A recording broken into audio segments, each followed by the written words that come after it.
going to continue probably the final part of the history of the Jewish community of the Netherlands over here today. We've already recorded, I think, 7 previous parts, including a history synopsis of the various synagogues that there was in the Netherlands. Also, if we included that, now we can talk about the current era, current rabbis of the last 50 years, something like that. We've spoken about the previous years of the history. You can see what a decorated community there has been all throughout, and we were talking about how we were concluding in the previous episode how the Jewish community would in of itself actually, there'll be various different problems, obviously the horrors of the Holocaust that actually happened during the late 30s till 1945, that would significantly reduce the population.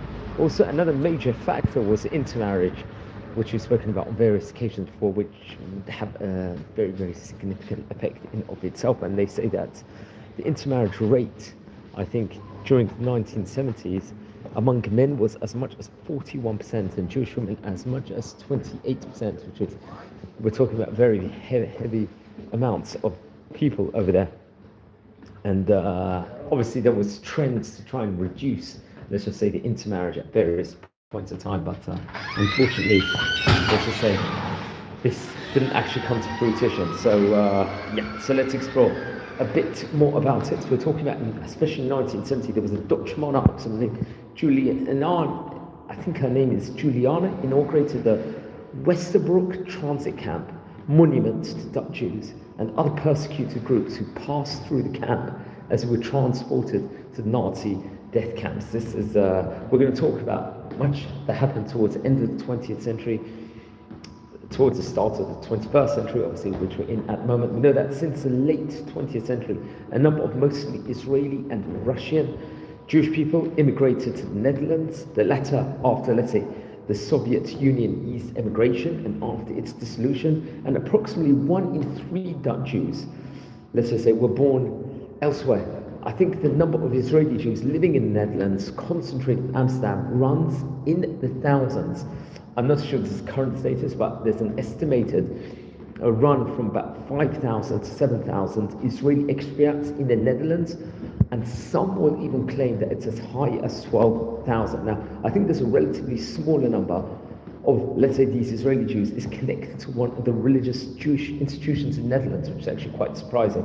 And I think in the 21st century, some 10,000 Dutch Jews have emigrated to Israel. So we see there's been much more of an influx, let's just say, of Jewish people to the Netherlands, respectively, over there. We're going to explore much more of the history with regards to the community and so on and so forth here on the special edition.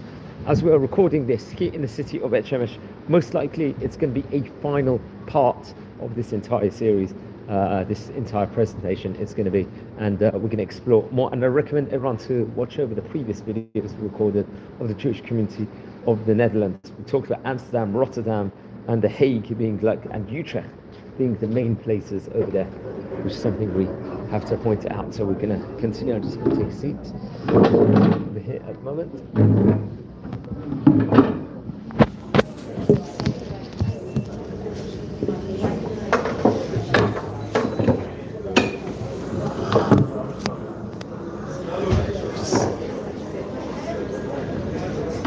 Take a short break at the moment. So just going to get underway over here, friends, as we're exploring the Jewish community history of the Netherlands, of Holland, over here. So we'll just take a short break.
Just boost it.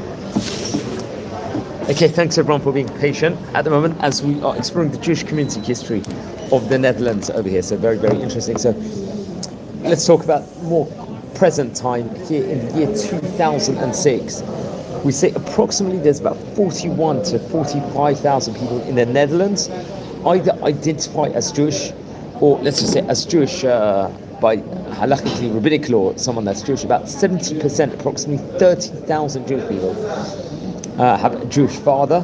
Obviously, you know, the Jewish line actually goes from if there's a Jewish mother over here, and that's something that we have to point out. So, and depending on how we look at the status of the census, that's how it is actually about. As I said before, that most of the Jews are concentrated in Amsterdam, Rotterdam, The Hague, in Utrecht also respectively. 44% of the Dutch Jews live in Amsterdam, which is considered, let's say, the center of Jewish life in the country. And I think come what the year 2000, 20% of the Jewish Dutch population was 65 years of age or even older. Birth rates among the Jews, let's say, are considered low. Obviously, in the Orthodox Jewish community itself, there's a larger population. It's actually interesting. I think as many as 150 synagogues are present in the Netherlands. 50 are still used as that's something we have to point out. And obviously, the large communities in the Netherlands, including Amsterdam, in Rotterdam, and in The Hague. Obviously, there's been various anti-Semitic incidents in recent times. I think in 2014, a monument was defaced that was dedicated to the Jews of Gorinchem, 70 of whom were murdered in World War II. And that was an anti-Semitic incident. I think graffitis have been placed in various places. People unfortunately have been harassed over the years. And I think in 2015 they published results of a report of an anti-Semitism among youths conducted, I think it was by a Verwee Jonker Institute, and the survey would reveal that anti-Semitism is more prevalent, if I'm not mistaken, at that point in time among Muslims. 12% of Muslim respondents expressed a not positive view of Dutch Jews, as you can see over there. And ADL, the Anti-Defamation League, will publish an ADL Global in 100, and an international survey conducted in 2019 would measure, let's just say, the anti-Semitic levels at that point in time, various different opinions. And I think in March 2024, the Dutch monarch spoke at the reopening of the Dutch National Holocaust event, if I'm not mistaken. So that's something else that we might have to point out. Obviously, there was we could say some sort of form of a pogrom that actually occurred in the Netherlands, I think in a football match in the last year also, here at the time of recording, I have to point out. So most of the Jewish people in the Netherlands are affiliated with, let's say, Orthodox Judaism, we have to point out over there. And there's also, I think, liberal Jewish communities in Amsterdam. There's some conservative communities, if I'm not mistaken. There's a small Portuguese Israeli religious community also, obviously a Sephardic community. It has a membership of 270 families, and that is very much concentrated, I believe, in Amsterdam, which was founded, I think, in 1870. And obviously the Sephardic Jewish community in Amsterdam has gone many, many more years, as to say, in itself. But I think, however, the Ashkenazic communities have settled mostly in communities also in Amsterdam, in The Hague, in Rotterdam, Naarden, and in Middelburg, so in various other places. And let's say, I think 3 Jewish schools are located in Amsterdam, all situated in the Buitenveldert neighborhood, if I'm not mistaken. I think they're called Rosh Hashanah, Maimonides, and Cheder also. Cheder obviously is more ultra-Orthodox Jewish school over there, and I think Chabad at the moment I'm not sure if in Amsterdam or in the entire Netherlands has as many as 11 rabbis at the moment. So that's very, very interesting. I think including the main Ashkenazic rabbis in Netherlands includes Rabbi Benjamin Jacobs and maybe Rabbi Vorst also, if I'm not mistaken.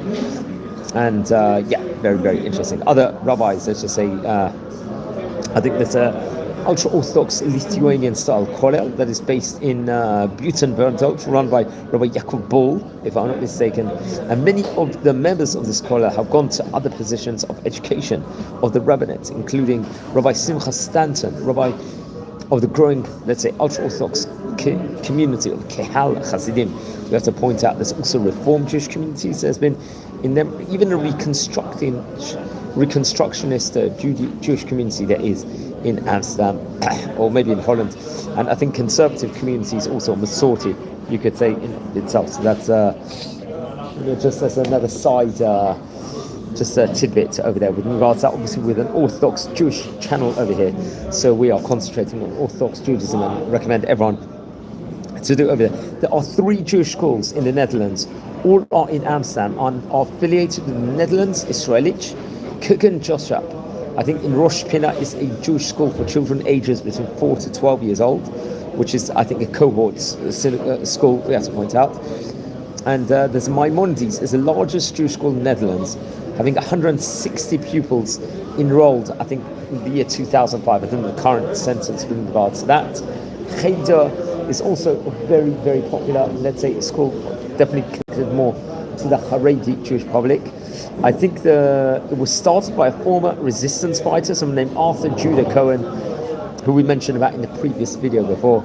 And I think girls and boys are educated in separate classes over there, and they currently have, or in recent times, 2,000 students now.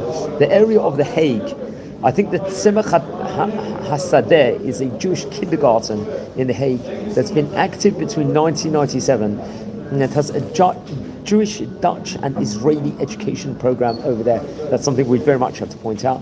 There's various different Jewish youth organizations also. I think there's been a Kiva over there, which is obviously a Zionistic youth organization.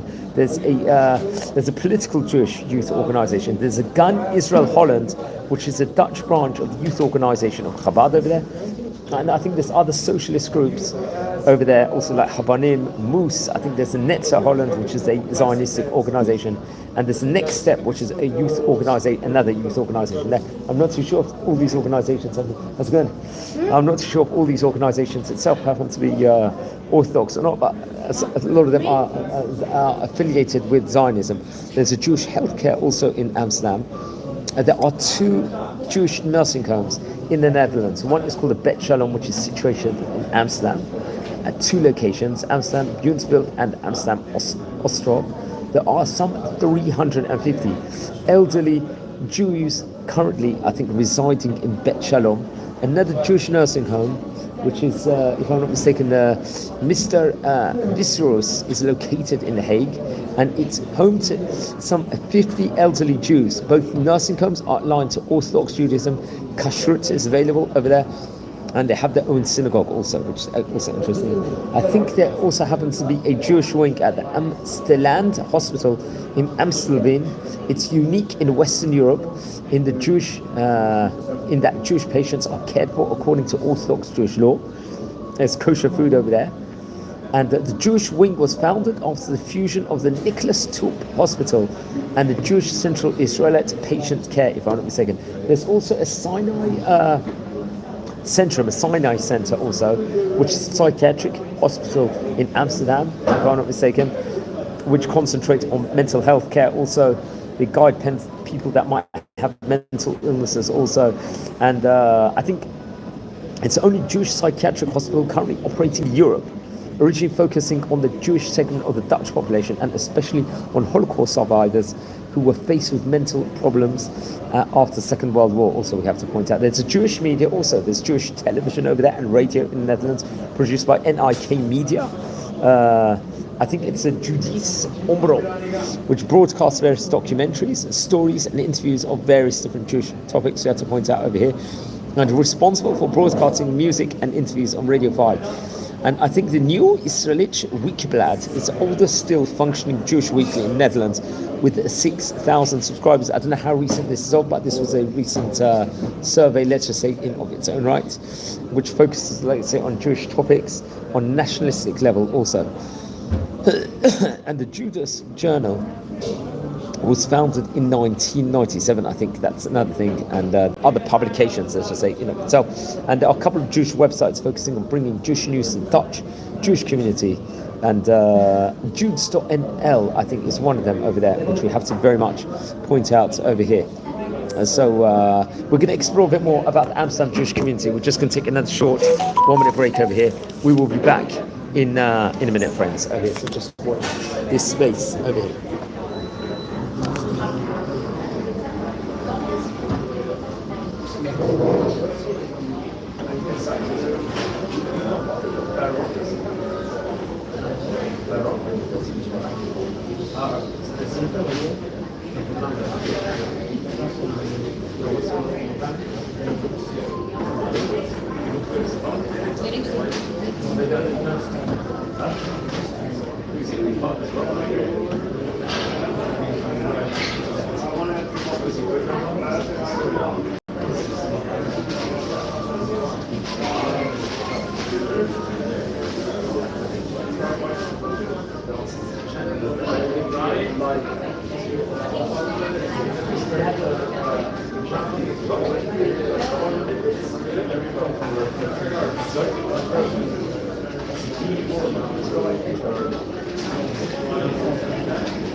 Okay, thanks everyone for being patient over here. We are speaking about the Jewish community history of the Netherlands over here. So what's interesting is, so now numbers, as I said before, about 15,000 people, and a large number will live in the Buurtland and the Oud neighborhood also, respectively.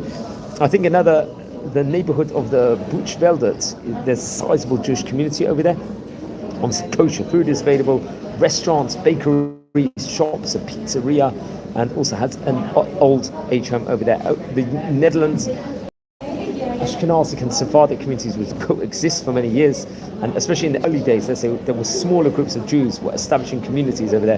They used the services of rabbis and other officials from either culture, let's just say, at that point in time. So it could be that there would be many Ashkenazic rabbis part of the Sephardic community, or vice versa also. And the close proximity of the two cultures also led to, there was much higher intermarriage rate, let's just say, from Ashkenazic and Sephardim to any other community, I think, inside the world where there's Jewish communities. All Dutch Jews for half centuries named children after children's grandparents, which is otherwise considered exclusively Sephardic tradition. Ashkenazim elsewhere, obviously, traditionally avoid naming a child after a living relative also. So we're going to end up, I'm just going to come back in 1 second. So in the meantime, if you haven't subscribed yet, please subscribe to the channel. I will just be 1 minute, friends, over here.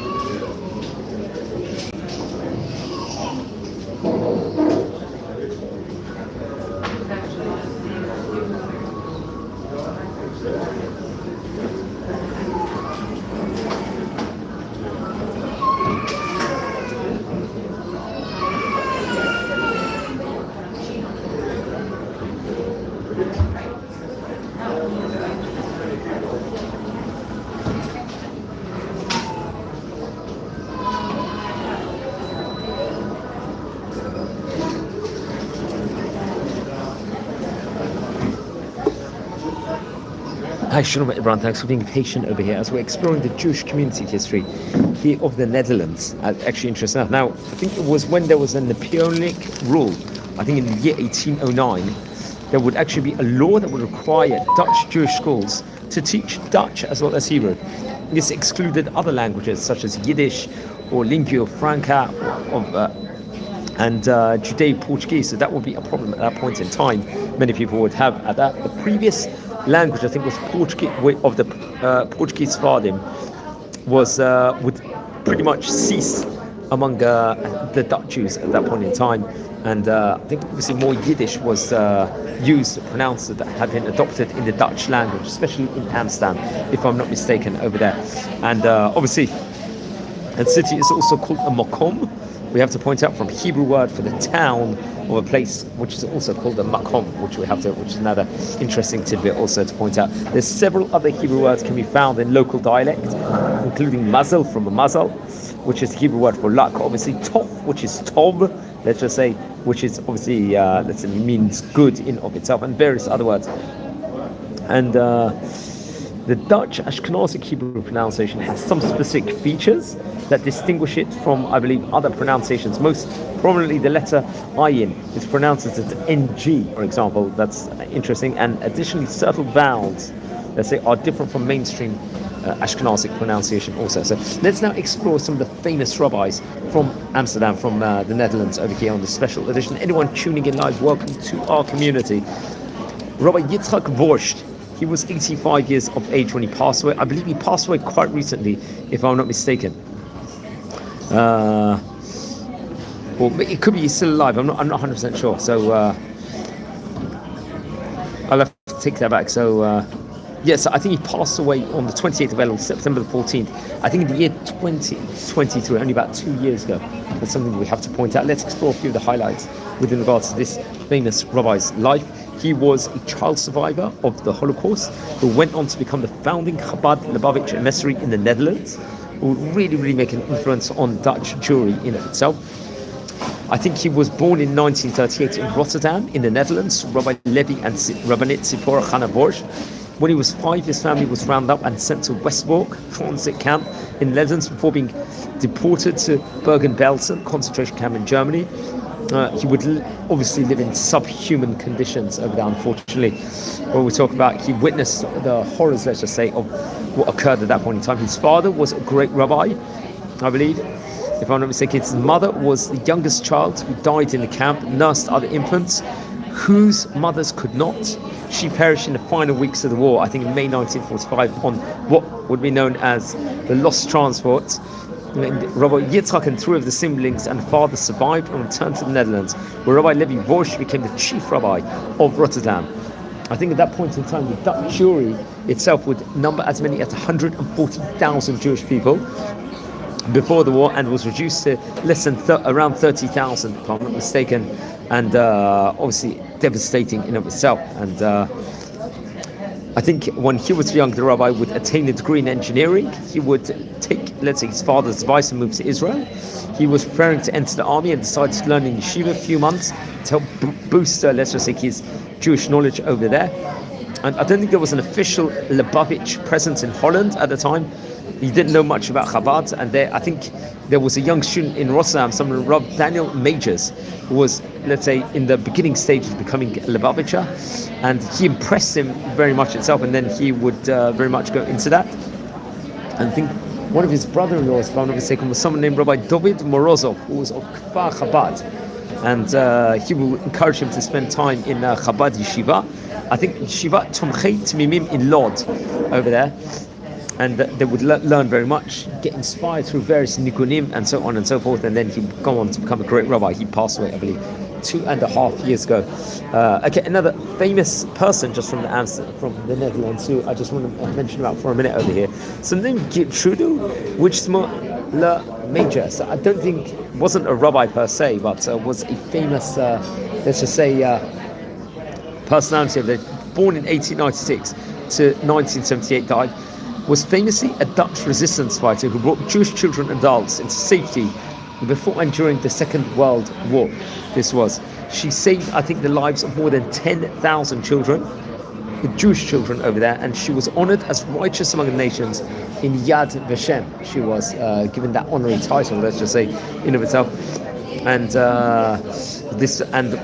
she served in the Amsterdam City Council, if I'm not mistaken, after the war. So she was righteous among the nations, someone that we very much have to pay tribute here on this channel for the great work she did. Now, Rabbi Benjamin Jacobs is another famous rabbi currently in Amsterdam. He was born in 1949, so he's about 75, 76 years of age now.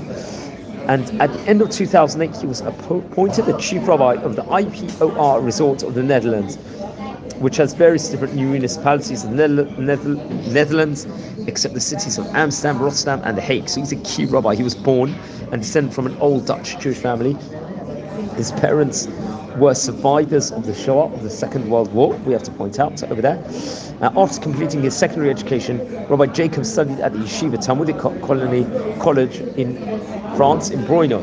He would obtain, I think, his rabbinic ordination over there from Rabbi Issa Yehuda Unserman, the chief rabbi of the land of Israel at the time, and Rabbi Zalman Nehemiah Goldberg, who's obviously a prominent rabbi in Israel. I think he passed away quite recently also. And Robert Jacobs is the chief rabbi of the Netherlands, the president of the Rabbinical Council of the Netherlands, and the rabbi of the Sinai Center, located in Amstelveen, and the only Jewish psychiatric center which mentioned that in Europe with more than 3,000 patients. So he would take on this, let's say, prominent role also. I'm just going to say bracha for a coffee I'm having. Baruch atah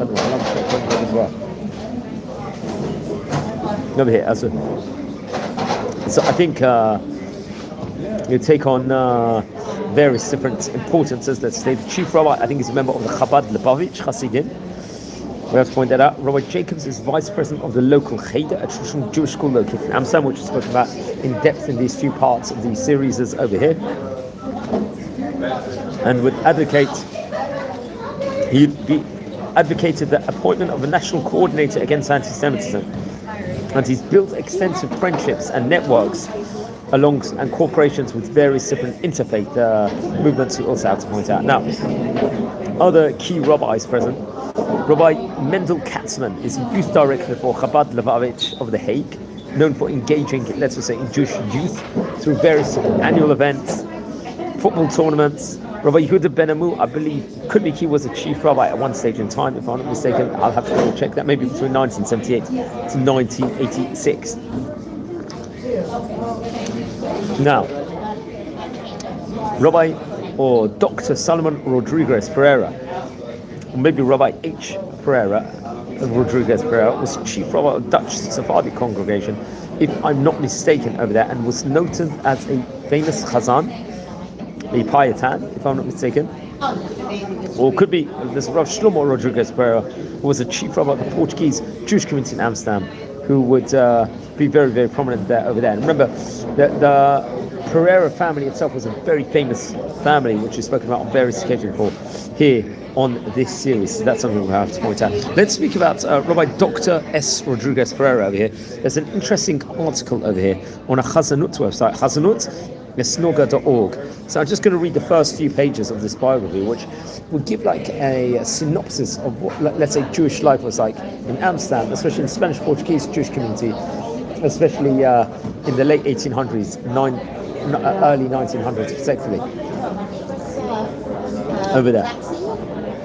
So yeah, go for it. The last chacham of the Portuguese community, we could say, of the Talmud Torah in Amsterdam, was the son of late Rabbi Aaron Rodriguez Pereira, who was born in December 1887. The article says the chacham had the greatest respect and love for his parents, whom he often mentioned in his conversations. He was a prominent scholar who possessed great wisdom. He exuded much gravitas, dignity in his whole being, both in the synagogue and the secular world. He would earn his moreh, I think, Rabbi Rodriguez, in 1919 at the Portuguese Jewish Seminary, Etz Chaim, as we mentioned about in previous videos before. And he would very much have an integral role over there, let's just say, rector, let's just say. He earned a local doctoral degree in Latin in a Greek university at the University of Amsterdam, we have to point out, and became a professor in the classical languages. in a specific town over there in, I think, an area called Winsterton. He was one of the students of Henriette E. Hart, and one of his students was someone named Henriette E. Hart, became his wife in 1918. Several years later, the future Chacham was named a professor of ancient languages in the town of Hilversum, which is 20 miles to the southeast of Amsterdam, where his publications was born in 1922. Upon the death of his beloved father, he became a Chacham of the Portuguese congregation Honindal in The Hague, the seat of the government of the Netherlands, also called Holland, where his father had been the Chacham before. Now it's interesting. After the Second World War, he not only became the corrector of the college in Hilversum, he became or was made an honorary, let's say, citizen of the town. He was awarded the corresponding gold medal by the town mayor in an official ceremony at Town Hall. Also from the Queen of Holland, whom he knew, I think personally, he bestowed great honours upon, together with corresponding insignia. And during World War II and the Holocaust, he managed to escape Nazi-occupied Holland in 1942 and joined the Dutch Free Forces in England, where he became the first Dutch Jewish chaplain ever reported over. That's interesting. As such, he accompanied the forces of Normandy and following their way through France and Belgium to free the Dutch at that point in time from, let's say, German Nazi oppressors. And in 1945, he was named the Chacham of the Portuguese congregation in Amsterdam from 1955 until his death on 1969. He functioned as the president of the combined Dutch, Portuguese and Ashkenazi chief rabbinates of the Netherlands. I think also at times he would serve as the chief rabbi of the Ashkenazi congregations of Amsterdam, The Hague and Rotterdam. I think in the days of David Ben-Gurion, the Prime Minister of Israel, Chacham Pereira was consulted on the paramountly different question of who is a Jewish person. The Dutch government asked Chacham to write a history of the Six-Day War in June 1967 in order to able to instruct its armed forces accordingly. Now the Chacham was not only a great rabbi but loved to serve as a hazan, a cantor. He took advice, let's just say, at that point in time, he took active part also in main services on the high holy days on Yom Kippur. He will be the Chazan for Musaf, for the Haftarah of Yonah, the closing prayers, and Ne'ilah, also respectively, we have to point out over there. So it was very much hands-on role. He excelled as the Chazan, very much also. So that was another one now. So that's more we can point out within regards to him. You can see really the caliber of the famous Dutch Rabbonim of yesteryear. He would build up like a repertoire over there, and so on and so forth. There's another famous Chazan in Amsterdam, was named Chazan J.D. Blaines. Who was he? He was a scholar and became a Chazan also. He was born, I think, in 1877 in Paris to Dutch Portuguese Jews. He received an education in Amsterdam where he earned a maguad, a degree in Portuguese Jewish seminary over there. And he was named as a Chazan in Amsterdam after the retirement of Chazan Isaac Ohib Brandon. I think he was, so I think Chazan Blaines was a Chazan of the Portuguese congregation Honindal also in The Hague. And I think his brother-in-law was someone named Mendes Coutinho, if I'm not mistaken. For Sephardim and especially Portuguese, a Chazan obviously is main reader, not just a cantor, let's just say, in of itself, and every word has to be pronounced correctly in of itself. And we know that the rich heritage of Chazanut from the Netherlands comes all the way from the 17th century, as spoken about on various occasions before. And Chazan Blaines was a man of good taste that possessed, let's say, a noble character in of itself. And he was, I think, in 1943, on 26th of May, during the biggest, let's say, the point in time razzia of Jewish Amsterdam and German Dutch, the beloved Chazan Blaines was arrested and transported and tortured to death, unfortunately, over there in one of the death camps over here. So that's something, unfortunately, we have to point out. Another famous Chazan in Amsterdam is Chazan Duque, S.T. Duque. He was born in 1897. In 1924, he married Rebecca Lopez Cardozo. In 1923, Chazan Duque was named to his poet after his heated election at the Portuguese Talmud Torah, and he was known to have like a beautiful, let's just say, voice, musical voice in its own right over there. And he was very, very famous in the synagogue, and he would serve the choir of the Ashkenazim, I believe. Also, his reputation would spread very quickly among the Ashkenazi community over there.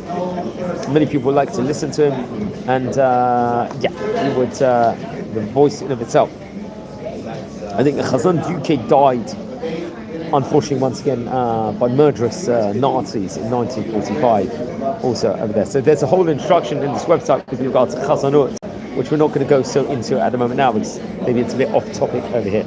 So very, very interesting. So friends, anyone tuning in live, we're exploring the Jewish community history of the Netherlands over here in this special edition of it.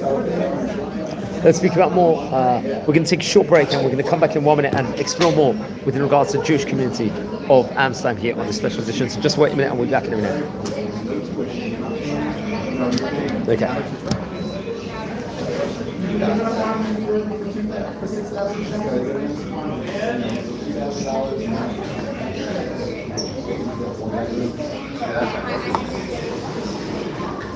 Ariel?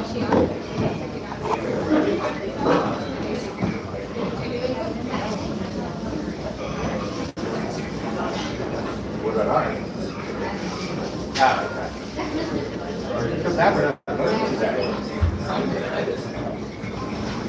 All right, but that we're not looking today. We're running down from the shop.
Okay, thanks everyone for being patient over here as we're exploring the history here of the Jewish community here of the Netherlands on the special edition of it.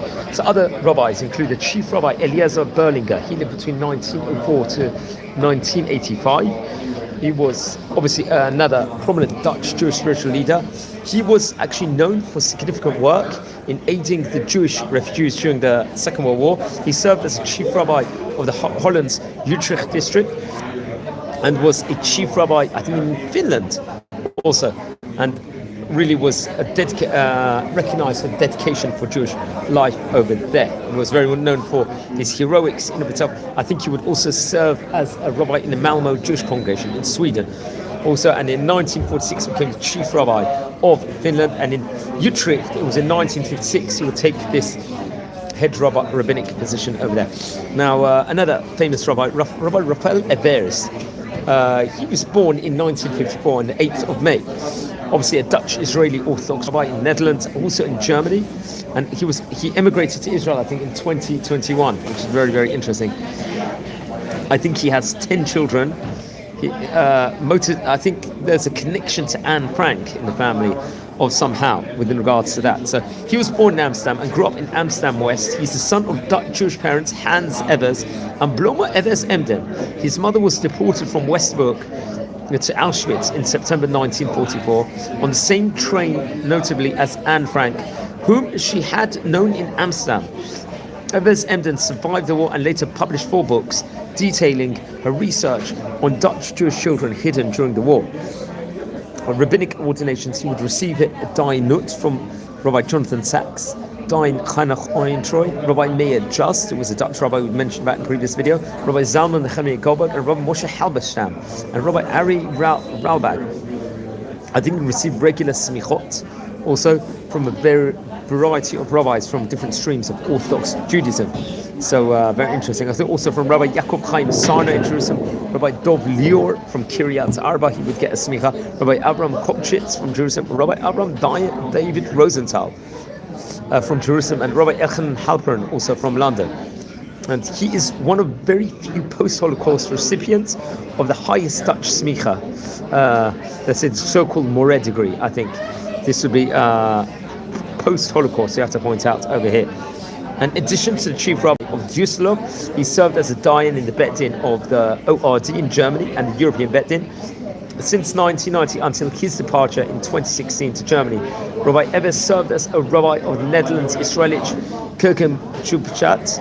He also served 26 years as the dean of the Netherlands Israelite Seminarium, where I think Dutch rabbis and Jewish teachers are trained.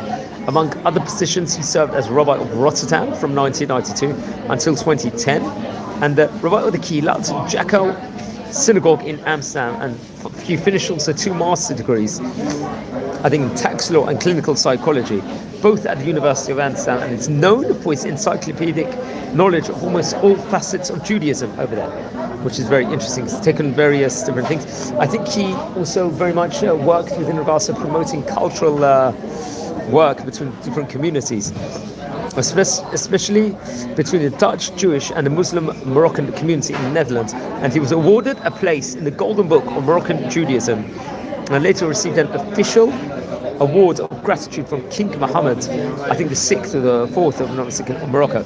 Now another rabbi, Rabbi Lodi van de Kamp, was born in 1948, known as in the Orthodox Jewish stream also, and a writer known for social activism and critique. I think his father spent 2 years in Auschwitz, but survived. His mother hid in Netherlands for the duration of the Holocaust. As of 2018, Rabbi van der Kamp was living in Amsterdam, married and has 5 children.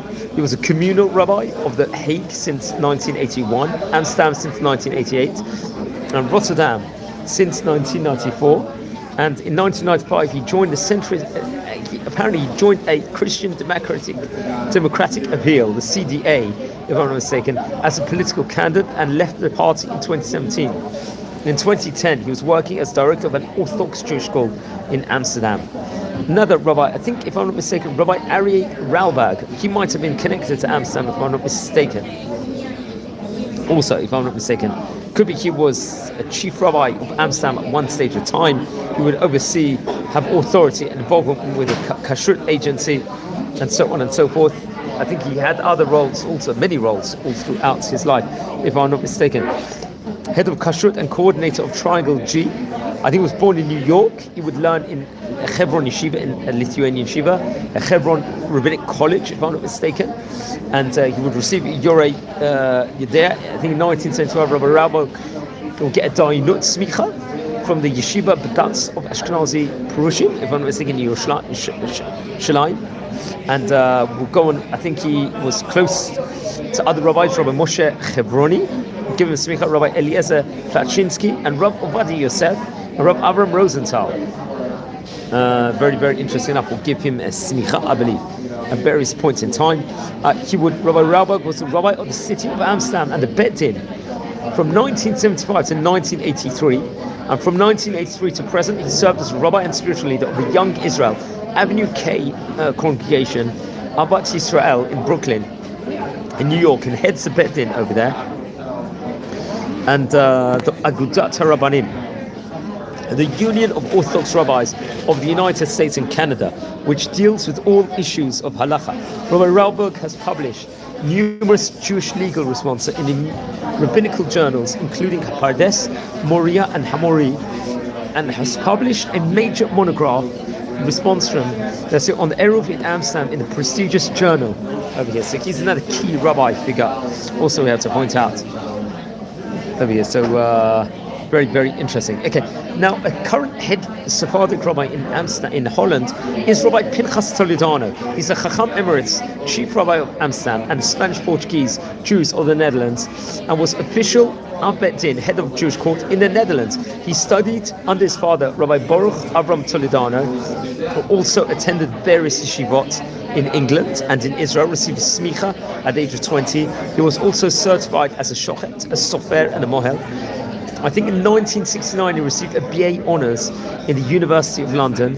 In 1980 he received his PhD from London, his dissertation focusing on the relationship between Rashi and Targum.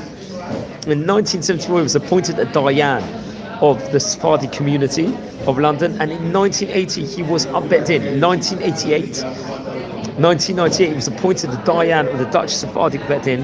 He was appointed as a Chacham of the Spanish and Portuguese community of the Netherlands in 2012, and since 2020 he is Chacham of Emeritus. I think Dayan P. Toledano is the author of several scholarly works, including the Brit Shalom, which collects various different rabbinical responsa in 3 volumes. The largest bulk, which deals with the issue of Mamzerim, for example, that's a big, the Mekor HaBaracha, which is the code of Jewish law, which notes commentary and sources, as based on contemporary poskim in 4 volumes. For example, prayers, Shabbat and Moadim, various current laws on Yoreh De'ah, and everlasting life, mourning laws.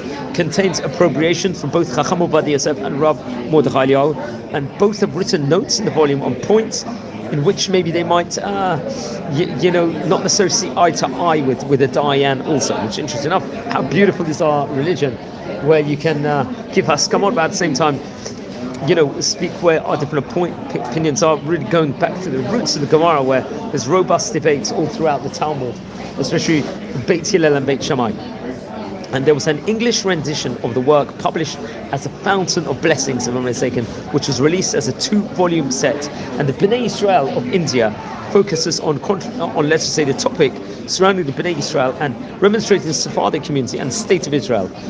Let's say that they don't necessarily supported their recognition in of itself. Now, another key rabbi, I think he'll be a chief rabbi or have a rabbinic position in Holland, was Rabbi Yehuda Ari Azkont, who's actually if I'm not mistaken, I'm not so sure if it's the same one or not. There's a Rabbi Yehuda Ari Azankont who was graduated from the Sephardic Sheva Center in 1987, and would head now currently the congregation Bet Torah in Brooklyn, which has 1,200 families also. I think he would serve as a rabbi in Barcelona, in Spain, and Bogota, in Colombia also, if I'm not mistaken.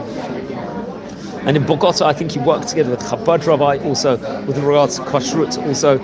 And he was instrumental, I think, in 1993 for raising money to organise flights when there was a 501 plane crash on May 1993. Now, I'm not sure if it's the same Rabbi Azankont who was a chief rabbi or not itself, but if anyone has more information or not, that would be great. They do say that he was a prominent rabbi, Rabbi Yehuda Ari Azankont. I believe it's the same rabbi over there. He would serve as a head rabbi until 2000, and I think Rabbi Shlomo Meir Elhara would take over there at that point in time and serve until 2010 as the Sephardic communities in Amsterdam, let's just say, and very prestigious positions we have to point out over there. And I think it was Rabbi Meir Elhara as of 2010. After 2010, he would go on to become a rabbi in the Bet El synagogue, if I'm not mistaken. I think he would serve in Colombia and South America, also be part of the King Solomon Foundation and working to strengthen and grow Jewish community in of itself, and doing huge amounts of chesed works, we have to point out also, and will support, build mikvah, and really work hugely within regards to that. And I think he's in Myrtle Beach at the moment currently, if I'm not mistaken. So I think he would become from 2000 to 2010 the rabbi over there. So that's very, very interesting. I think Rabbi Alfredo Goldschmidt will also be a key rabbi, Sephardic rabbi in Amsterdam. He would come in 1991 and very much help Rabbi Azankot at that stage in time, we have to point out also. We did speak about in the previous video about Rabbi Eliyahu Moshe Frances, who was very influential. He passed away, he died before the 1970s, and he died in 1942.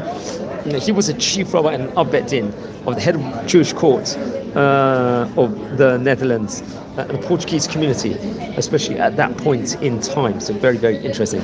Now, I think there was another Rabbi David Weisler, if I'm not mistaken. He might be a rabbinical figure in the 1960s in Amsterdam. I have to double check that over here. I was using AI Google, and they listed him as a rabbi over there, but I couldn't necessarily find much information online within regards to him. But if anyone's got more information, please let me know. Let's speak about a couple more key rabbis that become very famous in the Netherlands. Rabbi Abraham Lopez Cardozo was a Chazan of the congregation Shearit Yisrael, historic Spanish-Portuguese synagogue in New York City. But what's key about him, he was born in Amsterdam in the Netherlands and was a great grandson of the chief rabbi of the Sephardic Jewish community of Amsterdam, if I'm not mistaken, and was the son of Joseph Lopez Cardozo, who was a famous musician and leader of the boys' choir of Spanish-Portuguese synagogue. Now, I think Rabbi Abraham read his first Haftarah at the age of 7 in the same synagogue. He attended Etz Chaim, a seminary in Amsterdam, and became active in youth work and teaching.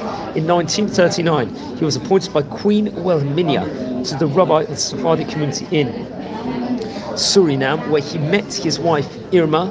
He became the assistant Chazan at the Shearit Yisrael in 1946, later becoming the Chazan, and continued there for 50 years to 1986. And in addition, he was faculty member of the Yeshiva University of the Sephardic Studies program, where he taught Sephardic Chazanut.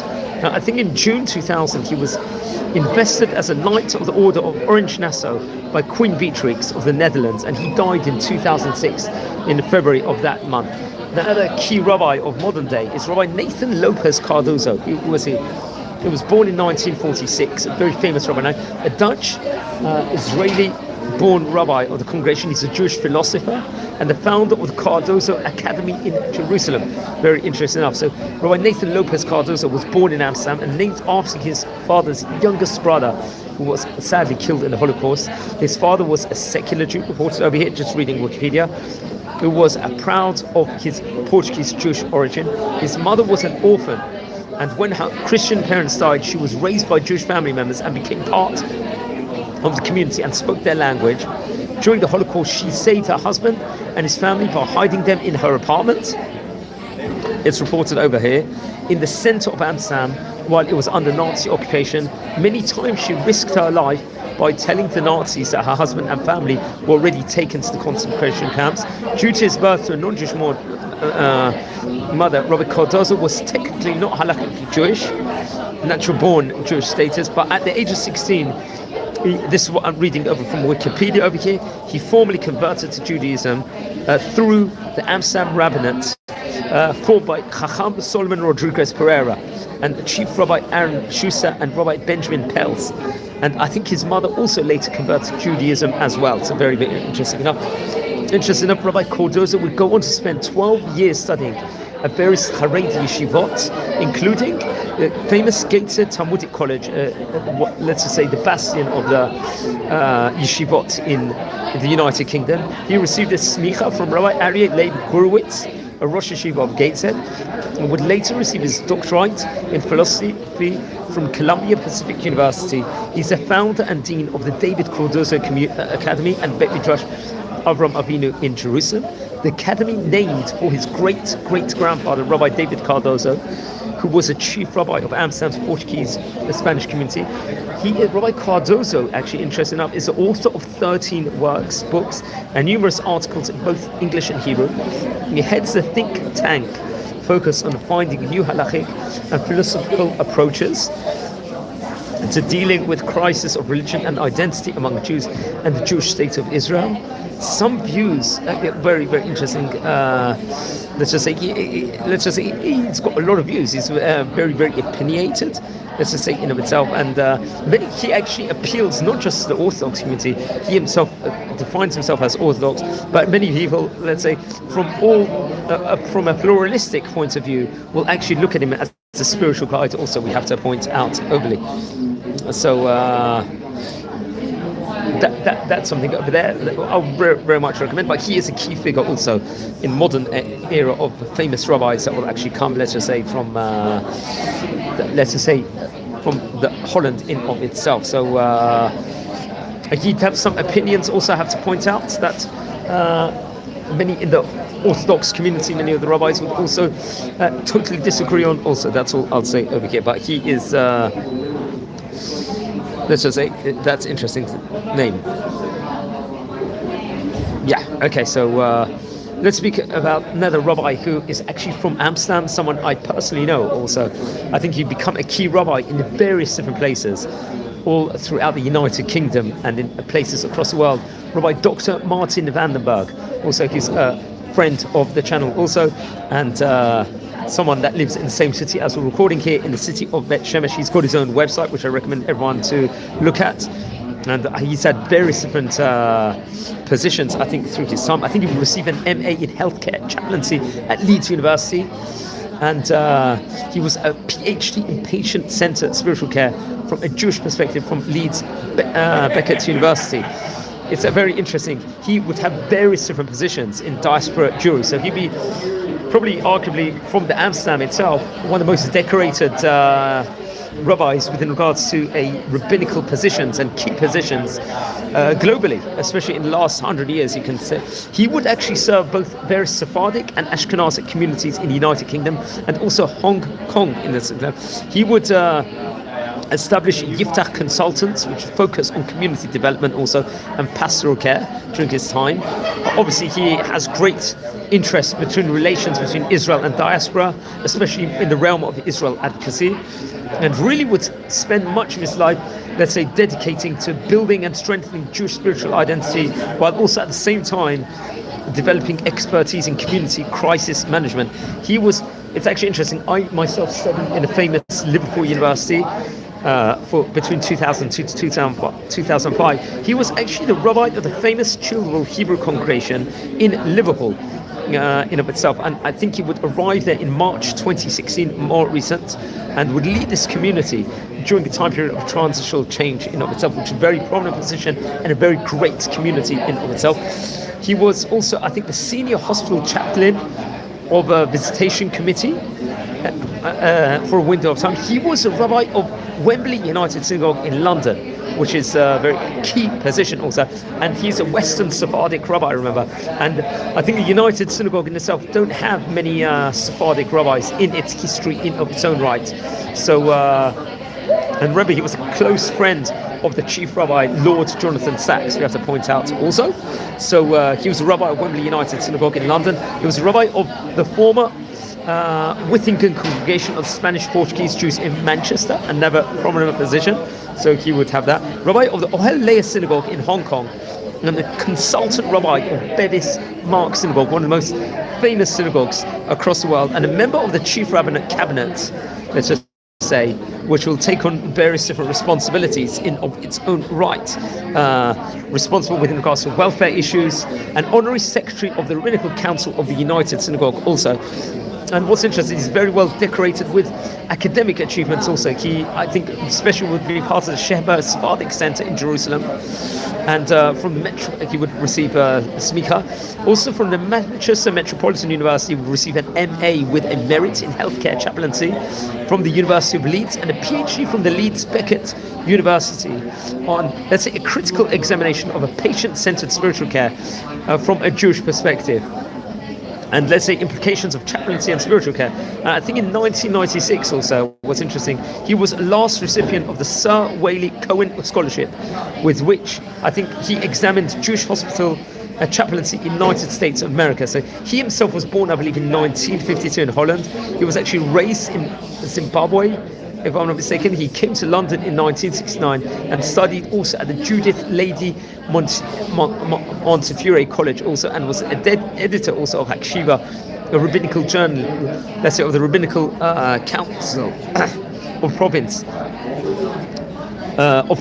and he would contribute to various other publications such as Spirituality in Healthcare, Context, if I'm not mistaken, and a prayer for the healing also. I think his wife's name is Rabbanit Anna Leon, who was a civil servant at the Board of Trade of International and GP of Middlesex area and the City of Manchester. Very interesting enough, I'm actually a personal friend of his son Joshua, who I think also was part of the Sephardic Learning and Sephardic Center Rabbinical College also, if I'm not mistaken also. So I think currently he also works in the field of chaplaincy, and He sits on review boards for various academic chaplaincy journals and participates in various international Zoom forums. Also, he's actually very famous among various different key politicians, if I'm not mistaken. And I think he's got friends that have key positions actually in UK government currently, if I'm not mistaken. And he's been quoted on various times on various the BBC and various different places. Also, we have to point out also within regards to that. So that's very, very interesting.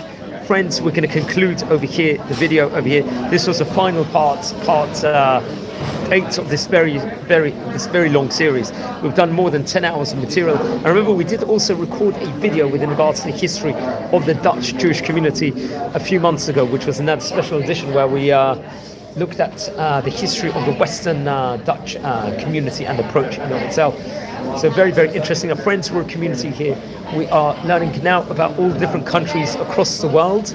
We've already recorded about a staggering 45 countries at the moment, Jewish communities from all across the diaspora. The goal is to record about at least 100 countries at the end of this. So that's very, very interesting. So there's very, very exciting times in of itself.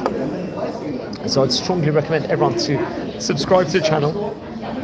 And there's a lot of information you can find about great rabbis of yesteryear from the Netherlands, especially from the Hayami website, which is which is connected to the Kol Yisrael Chaverim network. They've got a lot of biography videos of great rabbis of yesteryear, we have to point out, and so on and so forth. And we've already recorded probably about at least 30 biography videos of great rabbis from the Netherlands, part of our series. Remember, friends, we've recorded about nearly 1,500 Sephardi Chachamim, Ottoman Rabbanim from those different places in of itself here on this series at the moment, which is a phenomenal achievement. We're trying to become an online encyclopedia of Rabbanim and so on and so forth. And absolutely amazing. So friends, over here, don't forget to subscribe to the channel. We want to get to 8,500 subscribers here by Tu B'Shvat. Let's see if we can go for that at the moment. I think that'll be a great achievement if we can achieve that. Wishing all a Shavua Tov Take care and thanks for watching.